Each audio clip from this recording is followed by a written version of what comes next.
ഒന്ന് പുറത്ത് പോയിട്ട് വരാമെന്ന് വിചാരിച്ചിരിക്കുകയായിരുന്നു കേട്ടോ. അപ്പോൾ സച്ച് പഠിച്ചുകൊണ്ടിരിക്കുകയായിരുന്നു കേട്ടോ. അപ്പോൾ അതിൻ്റെ ഇടയിൽ സച്ച് പഠിപ്പൊക്കെ നിർത്തിയപ്പോൾ നമുക്കൊന്ന് പുറത്ത് പോയിട്ട് വരാമെന്ന് വിചാരിച്ചു. വേറെ എവിടേക്കല്ല, ഞങ്ങളുടെ അടുത്തൊരു ദേവീക്ഷേത്രത്തിലുണ്ട്. അവിടെ 3 ദിവസമായിട്ട് പ്രതിഷ്ഠാദിനത്തോടനുബന്ധിച്ച് അന്നദാനം കൊടുക്കുന്നുണ്ട്. അപ്പോൾ അങ്ങോട്ടൊന്ന് പോയിട്ട് വരാം. എന്നാലും ഇന്ന് സ്കൂളൊന്നും ഇല്ലാത്തതല്ലേ. അപ്പോൾ ഞങ്ങൾ മാത്രമല്ല കേട്ടോ, അതെ കുറച്ച് പേരുണ്ട് അനുയായികളായിട്ട്.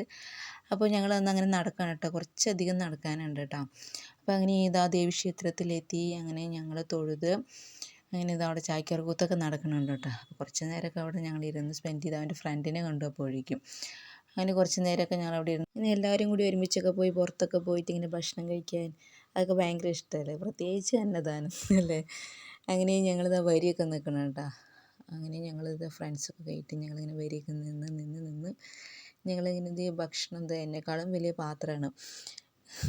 അവനാണെങ്കിൽ പുറത്ത് പോയിട്ട് ഭക്ഷണം കഴിക്കാൻ ഭയങ്കര ഇഷ്ടമാണ്. അങ്ങനെയാണെങ്കിൽ സദ്യയൊക്കെ കേട്ടോ, അല്ലാണ്ട് വീട്ടിലങ്ങനെ ഭക്ഷണമൊന്നും കഴിക്കുന്നില്ല.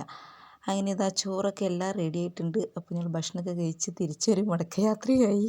ചാനലൊന്ന് സബ്സ്ക്രൈബ് ചെയ്യാൻ മറക്കല്ലേ, ലൈക്കും ചെയ്യും.